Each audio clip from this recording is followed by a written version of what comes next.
what makes an age golden: conquest and glory, the roar of armies and the clash of crowns, or the quieter moments, poetry at dusk, a ruler wrestling with his own doubts, the weaving together of dozens of peoples into a fragile, magnificent whole. Today, our inquisitive traveler Leo steps through history's gateway into one of civilization's true crossroads, the imperial heart of Istanbul, in the age of Suleiman the Magnificent. Between the spires and domes, we'll ask what price greatness demands and what it means to be remembered. Our guest, Sultan Suleiman I, conqueror of kings, poet and reformer, whose shadow sprawled from Hungary to Arabia, from the Mediterranean to Persia. In his reign, the Ottoman Empire reached its peak. Yet, as we'll discover, the story is as much about beauty and heartbreak as banners and battles. Let's begin.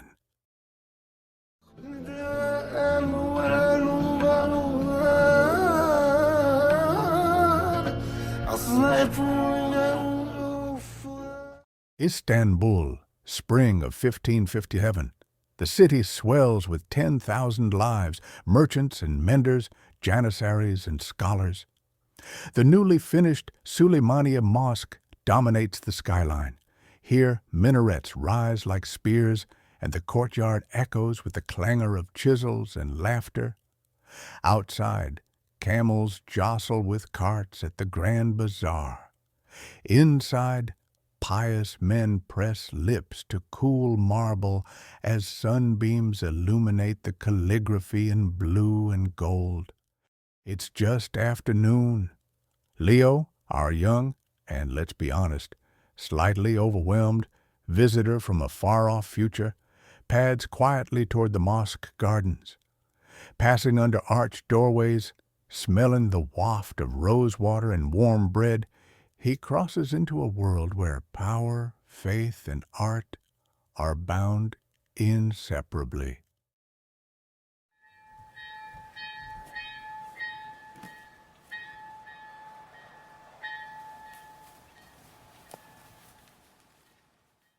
Excuse me. I'm terribly lost.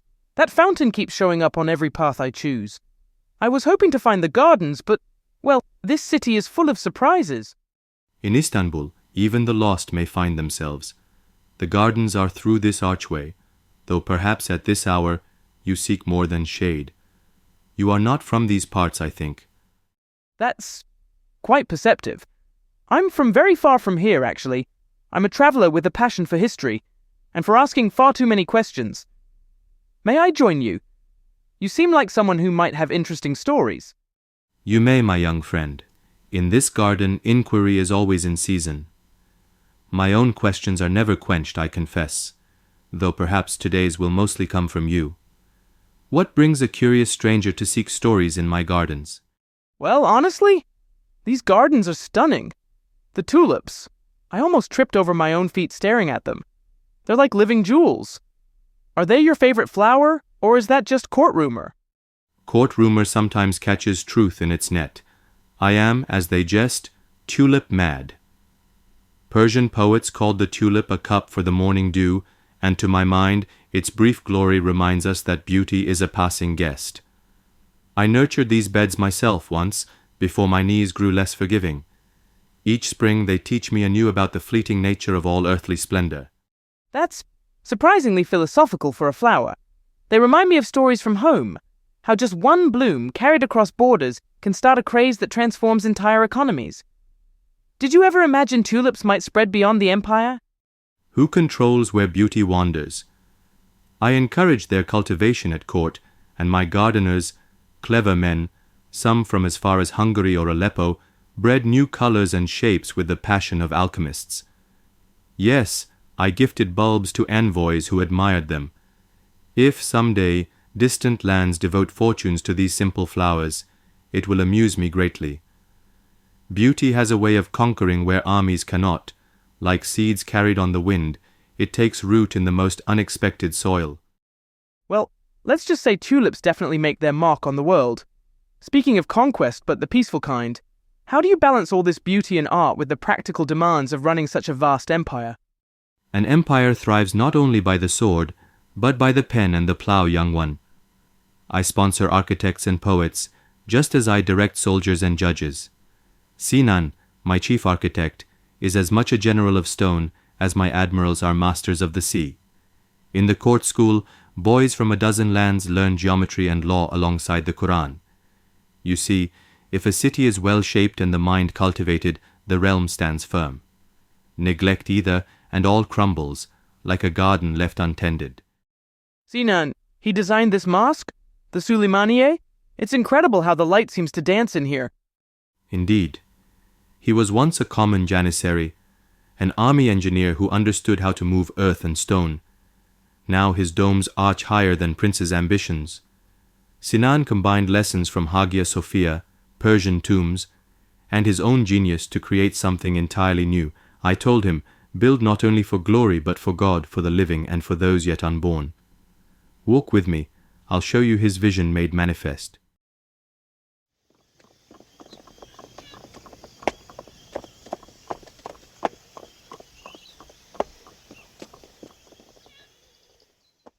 The interior. I've never experienced anything like this. The light, the space, the way sound carries, it's like being inside a prayer itself. I notice calligraphy everywhere. Are any of these your verses? Some are Quranic, some the work of master calligraphers. But yes, you may see my pen name, Muhibi, woven among them. I compose verses when the weight of empire grows heavy. Even a sultan is not immune to poetry's solace. In verse, I can speak truths that would be dangerous in decrees. That's fascinating. A sultan poet. Do you have a favorite among your poems? Or maybe one that's more personal? Ah, you probe toward the heart, young traveler. I have one, dedicated to my beloved, Hurrem. It goes my sprightly, my rose, my joy, my Baghdad, and my Khorasan. If I die, you are my killer, O merciless infidel woman. She laughed at that jest when I first recited it, but poetry lets me admit my heart's true weakness. In verse, the Sultan becomes merely a man in love. Your love story with Hurrem is legendary even in my time. She began as a captive, yet became your wife and a power at court. That must have shocked everyone, breaking centuries of tradition. It broke centuries indeed. The laws of the harem were rigid. Sultans fathered sons with many women, but none became a lawful wife. I changed that, first because she was my match in wit and will, then because love itself proved a law stronger than custom. It angered courtiers, sent whispers through every corner of the palace. Tales still swirl. Some say she bewitched me, but I needed no sorcery to see her worth.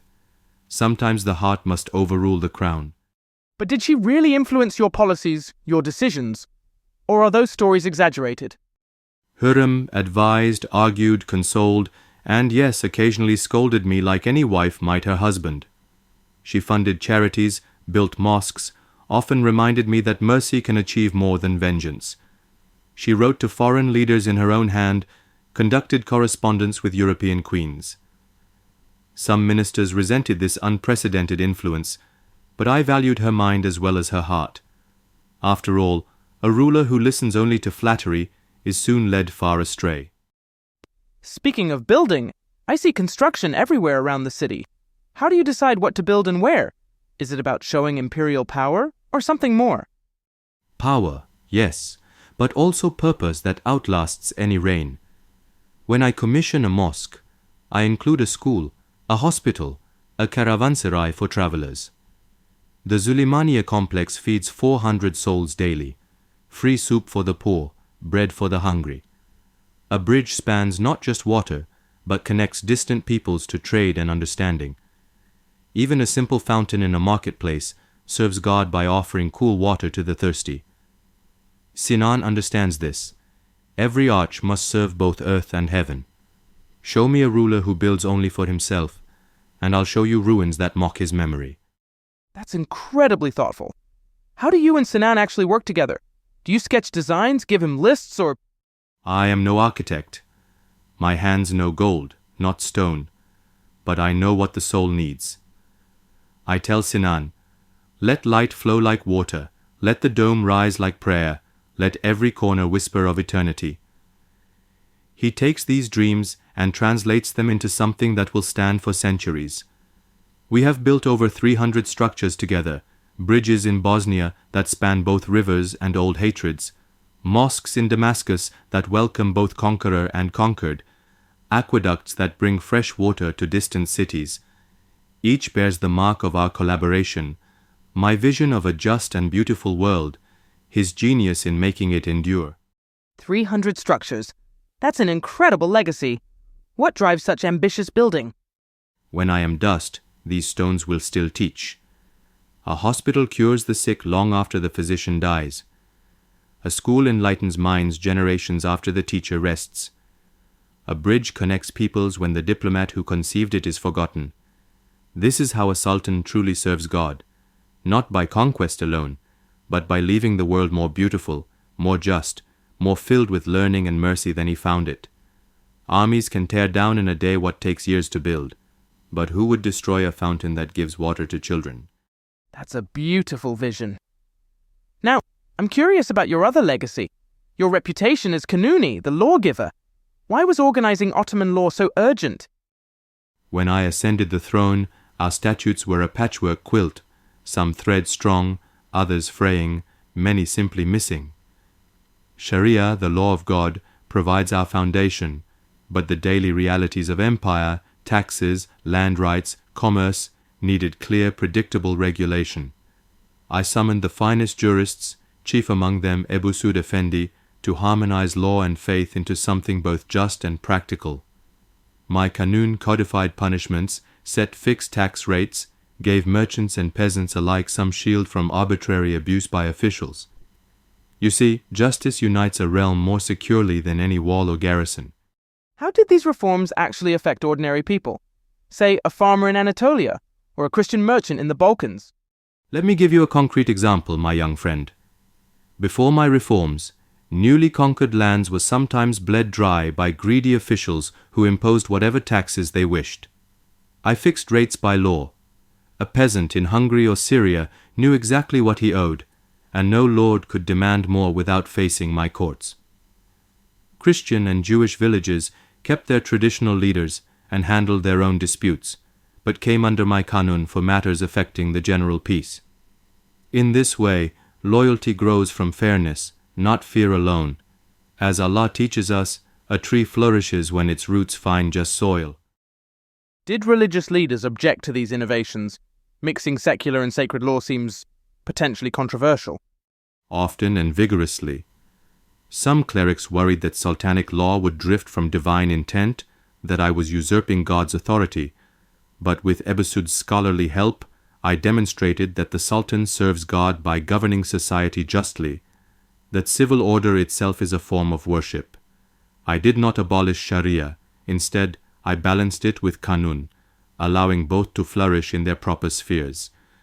In the end, most judges, not all, but most, accepted this synthesis. Tell me, would your people see wisdom in such compromise, or do they prefer their laws pure and simple? Honestly, we're still debating these same questions centuries later. Your balance seems remarkably sophisticated, and it sounds like you promoted people by merit rather than birth. Was that deliberate? Absolutely deliberate. My court had viziers born as peasants, Christians who rose by talent, sons of shepherds made pashas. This was no accident. It was policy. The Devshirme system, gathering the brightest boys from Christian provinces and training them as Muslims, gave us ministers of exceptional ability. Ibrahim was born to a Greek Orthodox fisherman. Sokolu, Mehmed Pasha, came from a Bosnian village. Both rose higher than any Ottoman noble might dream. Such promotion prevents hereditary corruption, though it does breed resentment among the old families. But talent serves the empire better than blood ever could. The Devshirme, that must have been heartbreaking for families. How did they actually react to having their sons taken? It was a burden, yes. The pain of separation cuts deep, but also opportunity unimaginable elsewhere. These boys received the finest education available: languages, mathematics, theology, military arts, statecraft. Many became governors, admirals, even grand viziers. Their success often lifted their entire families from poverty to prosperity. Some Christian villages even competed to have their most promising sons selected, seeing it as the one path to true advancement. Still, I know the cost. Every mother's tears, every father's loss. Every system of advancement demands its price, and the price here was measured in broken hearts as much as gained power. Speaking of heartbreak, can I ask about Ibrahim? I know he was dear to you and that his fate was tragic. What was your friendship like? Ibrahim Pasha. He was more than Grand Vizier, more than advisor. We played together as boys, dreamed together as young men. His wit was unmatched, his counsel vital in diplomacy and war alike. For years, he was the brother I never had, the friend who could speak truth to power because power trusted him completely. But success can poison even the purest friendship. He grew too bold, signing decrees with both our names, entertaining foreign envoys as if he were a sovereign himself. Whispers multiplied. In 1536, with a heavy heart, I ordered his death, the bowstring in silence in the night. I mourned him deeply, but a sultan cannot risk any rival, not even one of his own making. That's devastating. Is it even possible to have true friendship when you hold such power? Or is loneliness simply the price of the throne? You ask the question that haunts every ruler's sleep, Leo. Power is indeed a lonely citadel. Every companion becomes a potential threat. Every smile may cloak ambition. Every gesture of friendship must be weighed for hidden meaning. I tried, with Ibrahim and others, to trust as ordinary men do, yet in the end, the safety of throne and realm must come first. A ruler's bonds are forever curtailed by suspicion and necessity, like a gardener who must sometimes prune even the healthiest branches to save the tree. Perhaps this is why I treasure my poetry, my gold work. In these solitary arts I need trust no one but myself. Your gold work? That's such an unusual hobby for a sultan. How did you even find time for it? I rose before dawn, when the palace lay quiet and no urgent matters pressed. In my private workshop, I would lose myself in the delicate work of filigree, the precision needed to shape precious metal into beauty. It cleared my mind of politics, of war, of the endless calculations of power. The concentration required was like a meditation. Just my hands, the gold and the emerging form. I gifted my works without signature to friends, commanders, sometimes to harem. So it was the craft itself that mattered, not the imperial name attached. In those moments I was simply a craftsman pursuing excellence. It sounds almost therapeutic. Now, shifting to the wider world, your military campaigns reshaped Europe and the Middle East. Did you always dream of being a great conqueror? Ambition and necessity drive all rulers, but I would not say I dreamed of conquest for its own sake. Early in my reign, it was vital to prove strength, to take Belgrade, then Rhodes, to show that the new Sultan was no weakling. Christian kings tested me, the Persian Shahs probed our borders. Each campaign had its purpose: defense, vengeance, expansion, securing trade routes. Warfare became a language that both kings and subjects understood. But I learned that war is a cruel teacher, demanding terrible tuition for its lessons. Which campaign stands out most in your memory, for better or worse? Belgrade opened the gates to Central Europe and announced our arrival to the world. Rhodes secured our dominance over the eastern Mediterranean. But Mohacs in 1526, that day of rain and mud, when we shattered Hungarian resistance in a single afternoon, haunts me still. I found the body of young King Louis II afterward, 20 years old, drowned while fleeing the field. Such waste of youth, such waste of potential. Yet our failure at Vienna taught different lessons, that even the magnificent must learn restraint, that supply lines and weather matter as much as valor. Vienna became both symbol and warning that all empires face their boundaries. Speaking of boundaries, tell me about your expansion into Mesopotamia and Arabia. What did controlling Baghdad and the holy cities mean to you? Baghdad was more than a conquest. It was a restoration. Here stood the seat of the Abbasid caliphs, the intellectual heart of Islam for centuries. Capturing it in 1534 not only extended our territory, but affirmed our spiritual authority across the Muslim world. Becoming custodian of the two holy mosques in Mecca and Medina bound the empire directly to Islam's sacred heart. Yet these campaigns were never solely about glory. The Persian Safavid threat constantly burned from the east, Shia against Sunni, and each new frontier demanded constant vigilance. Every land we added became another tessera in our grand mosaic, but also another challenge to govern justly. Your navy was legendary too. What was it like working with Barbarossa? Hayreddin Barbarossa was fire and water combined, passionate as the corsair he'd always been, yet calculating as any grand vizier. When he entered my service, he brought not just ships, but encyclopedic knowledge of every current, every harbour from Algiers to Rhodes. He understood that naval power transcends mere cannon. It requires mastery of supply lines, perfect timing, reading weather patterns, and above all, maintaining the morale of sailors far from home. Together, we built a fleet that could strike Venice one month and appear before Tunis the next. His beard was red as his reputation, but his mind was sharp as any Damascus blade. How did you control such a vast sea? The Mediterranean must have been like a chessboard. An apt comparison. The Mediterranean has three faces: the eastern basin we inherited from Constantinople's fall, the central waters we contested with Venice and Spain, and the western reaches we dared to claim. We fortified key islands like Cyprus and Crete as stepping stones, built naval arsenals from Istanbul to Algiers, and most crucially, protected Muslim merchants while disrupting Christian trade. When Spanish treasure ships dared not sail open waters, when Venetian galleys hugged coastlines in fear, then the sea truly belonged to us. But Malta taught us humility. Even the sea has limits. Malta was one of your few defeats. How did that change your thinking about expansion? Indeed, a harsh lesson. The siege dragged on for months. Those Knights of St. John proved far more resilient than expected. It taught me that even the greatest arsenal has limits, that will and supply lines matter as much as numbers. In my later years, I came to see that consolidation, strengthening what we already held, could be as crucial as conquest. An empire stretched too thin becomes weak everywhere. Better to govern well what we have than to grasp for lands we cannot properly rule. You made some surprising diplomatic moves. Your alliance with France shocked all of Europe. How did that come about?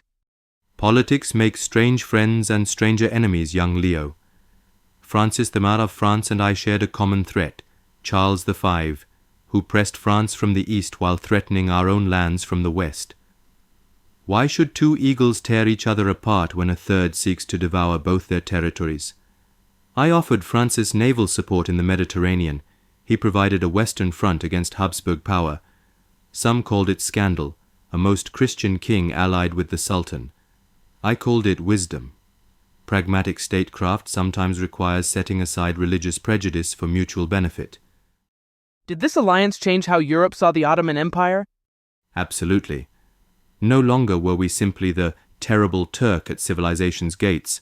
We became a legitimate player in European power balance. French merchants gained unprecedented privileges in Ottoman ports. My envoys appeared at European courts as equals, and Protestant princes began seeing us as a useful counterweight to Catholic dominance. The ancient walls between Christendom and Islam developed cracks. Some deplored it as betrayal of Christian unity, but the wise understood. The world has grown larger than any single faith or crown can encompass. Your empire was incredibly diverse. Christians, Jews, Muslims, dozens of ethnicities. How did you see it? As one nation or as a collaboration of peoples? If I tried to force all subjects into one mold, the empire would shatter like poorly tempered steel. Each millet, Orthodox Christian, Armenian, Jewish, governs itself in matters of faith and family. My duty is to maintain peace, ensure justice, and collect taxes fairly. Our diversity is not weakness but our greatest strength. Different peoples bring different skills, different perspectives, different forms of wealth. Let each honor their own god and customs, so long as they respect the Sultan's peace and the empire's laws. But surely Islam was favored. Did non-Muslims face significant restrictions? Islam is the empire's pillar, and Muslims hold the highest offices. This is true. But Christians and Jews are protected as people of the book. They pay the jizya tax, cannot bear arms in our armies unless they convert, but they prosper mightily in trade and crafts. Some distinctions remain in dress, in certain rites, but compared to how minorities fare in many lands, our tolerance fosters remarkable stability. A prosperous Christian merchant pays more taxes than an oppressed one. A skilled Jewish physician serves the empire's needs. Pragmatic tolerance serves everyone's interests. What would surprise someone like me about daily life in your empire? In cities like Istanbul, the guilds, tanners, bakers, silversmiths, weavers, set life's rhythm. Quality is rigorously regulated, prices of bread and cloth not left to pure chance. In the countryside, peasant families work timar lands and remain secure so long as taxes are paid and fields properly farmed. Festivals, markets, religious processions break routine's monotony. Muslim prayers mark the day's hours, yet in certain districts you'll hear Christian hymns and Jewish songs in the evening. Life is structured yet colorful, order and diversity dancing together. Did you really wander the streets in disguise, or is that just a legend? No legend at all. I went out in simple clothes, sometimes with a few trusted companions, to observe markets firsthand, hear genuine complaints, check if merchants charged fair prices. Good governance demands fresh eyes and honest information. If a baker cheated customers, I would make an example of him. Once I shut down an entire market for a day just to demonstrate the value of honest dealing. The threat of the Sultan's unexpected arrival keeps many honest who might otherwise succumb to greed. What surprised you most on these walks? What did you learn about your subjects? I learned that people speak entirely differently to a sultan than to a stranger. In disguise, I heard genuine grievances, a widow struggling with tax collectors, a craftsman cheated by his suppliers, children begging in streets because they lacked schools. These conversations shaped my laws more profoundly than any grand council meeting. The empire's true pulse beats in people's daily struggles, not in palace ceremonies. A ruler who knows only his court's flattery knows nothing of his realm's real condition.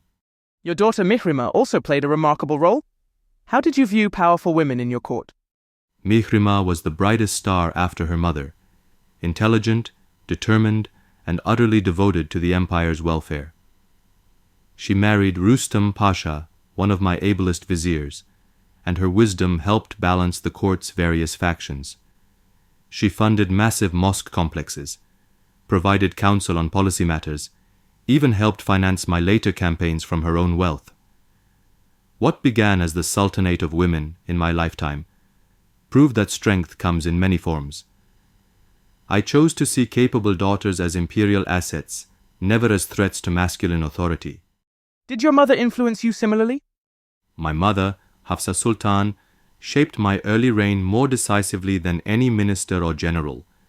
She taught me that power without compassion becomes mere tyranny, that a sultan's greatest strength lies in protecting those who cannot protect themselves.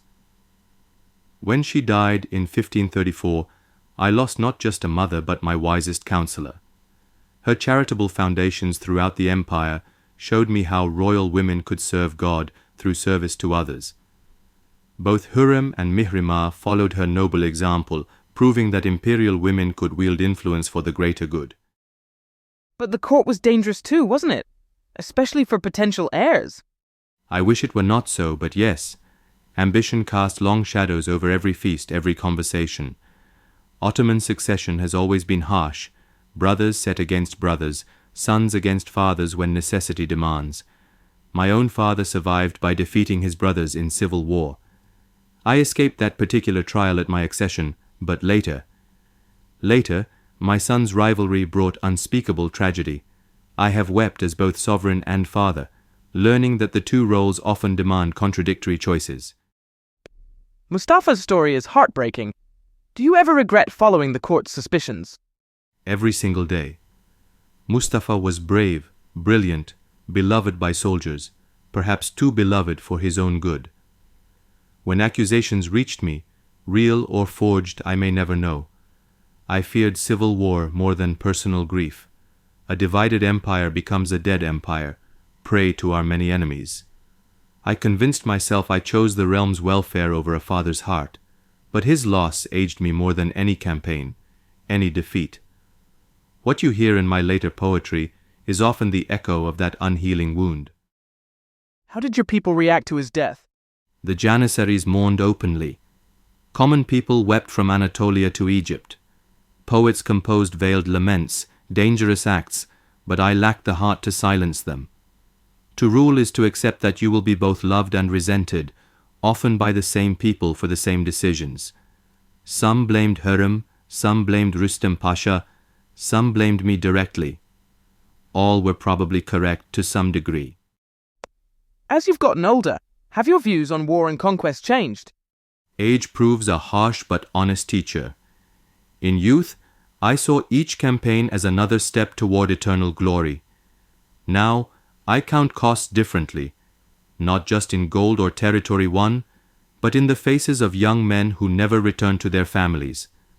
Victory tastes sweet in the moment, but its aftermath often lingers bitter. A wise sultan learns when to sheathe his sword. Our empire's greatest conquests now are not of land, but of hearts and minds through justice, beauty, and mercy. Do you think much about mortality? What occupies your thoughts in quiet moments? At 63, death is no stranger to my contemplation. I wonder if my mosques will outlast my name, if my laws will serve future generations justly, if the empire I've shaped will remember its founding principles when I am gone. In the pre-dawn hours, when I work with gold and compose verses, I feel most authentically human, neither sultan nor conqueror, just a man hoping to leave something beautiful behind. Perhaps this is why I treasure these solitary arts. They remind me that all earthly power passes, but truth and beauty possess a chance at permanence. What do you hope future sultans learn from your reign? To balance force with fairness always, young one. To listen especially to the lowliest voices, and to favor wisdom over mere strength. To value law more than victory, mercy more than vengeance, and to heed the counsel of mothers and wives. They often see clearly what masculine pride obscures. And above all, to remember that greatness without justice is no greatness at all, merely elaborate brutality that history will judge harshly. For as it is written, Allah does not love the transgressors. There's a saying, the Ottoman throne stands on brothers' blood. Do you think it had to be that way? Perhaps not. I pray for a future where order can be secured through merit and law rather than slaughter. My legal reforms attempt to strengthen beneficial traditions while protecting human life wherever possible. History, however, remains a stern and unforgiving teacher. Sometimes we must act as cruel circumstances demand, but always with the deep regret that comes from recognizing the full human cost of our choices. Your alliances with Christian powers were groundbreaking. Was this about faith or pure strategy? Both and neither. The world resists such simple categories. My alliance with Francis, I grew from shared Habsburg enemies, but it required setting aside centuries of religious antagonism. Politics creates the strangest bedfellows. Letters passed between us as between equals, and I granted French merchants unprecedented privileges in our ports. If it shocked European sensibilities, so much the better. Diplomatic cunning often matters more than battlefield valor, and flexibility serves better than rigid ideology. Did these alliances change how the world saw the Ottoman Empire? Profoundly. The ancient frontier between Christendom and Islam began dissolving into something more complex. Trade networks, diplomatic partnerships, military alliances that transcended religious boundaries. In time, European states would learn from our example: religious autonomy, multi-ethnic governance, pragmatic alliance building. The world revealed itself as a vast mosaic, not the simple black and white divisions that previous generations had imagined. What are you working on now? More laws, poetry, another campaign? A mixture of all three, as always. The mosque stands complete, but Sinan dreams of even grander works, perhaps a bridge that will unite Europe and Asia permanently. I read endless letters daily petitions from distant provinces, reports from governors, complaints from merchants, and compose new laws to clarify justice where confusion persists. I write poetry at night, less as a ruler commanding obedience, more as an aging man seeking meaning in life's remaining chapters. Another campaign beckons toward Hungary's restless frontiers, though more for consolidation than conquest. Do you believe the empire will endure long after you're gone? No mortal can know the future with certainty. I have tried to build institutions strong enough to outlast any individual ruler, laws that serve justice, traditions that encourage merit, structures that bind diverse peoples together in mutual benefit. I pray my successors will remember to serve law and people before personal ambition. Yet empires remain as fragile as spring petals in an unexpected storm. What matters is that laws and beauty can outlast any sultan, any dynasty, any particular form of government. What would surprise future listeners most about the real Suleiman, the man behind all the titles? That I listened far more than I spoke. That I loved profoundly simple things. A perfectly cut gemstone, children's laughter echoing through palace courtyards, the first evening call to prayer drifting across the golden horn. That my crown's weight was matched precisely by the shadow of my regrets. The world calls me magnificent, but I was in truth merely a servant to circumstances and station, trying to do justice to both the power entrusted to me and the people depending on my decisions. If you could glimpse the future, like I have, what would you most want to see about your legacy? Would this mosque still stand, its dome still lifting prayers skyward? Would people remember my name with respect rather than fear, honored for justice rather than mere conquest? Would the laws I planted still protect the weak and guide the powerful toward righteousness? If so, I could rest content. But if tyranny and forgetfulness had claimed the empire's heart, then all my victories would prove mere dust, and all my efforts wasted vanity. I can promise you this much. Your name and this mosque are both still admired centuries from now. People visit your tomb as pilgrims. Scholars study your laws and poetry. Does that give you comfort? There is deep comfort in hoping that what we build of soul and stone might endure beyond our mortal span. But the only comfort that truly lasts comes from faith in God's justice and mercy. All else, as I wrote in my youth, is merely worldly strife and constant war. Only sincere worship and honest labor possess the possibility of true permanence. Looking back across everything, what would you change if you could? I would listen more carefully to quiet voices, trust more wisely in human goodness, and perhaps find courage to show mercy where fear counseled punishment. The past remains a sealed book, but we can still write wisdom and compassion into the future's blank pages. Let that be my final lesson to you, young traveler, and to anyone else who still seeks true greatness. Pursue justice above all else, for everything else fades, but justice echoes through eternity.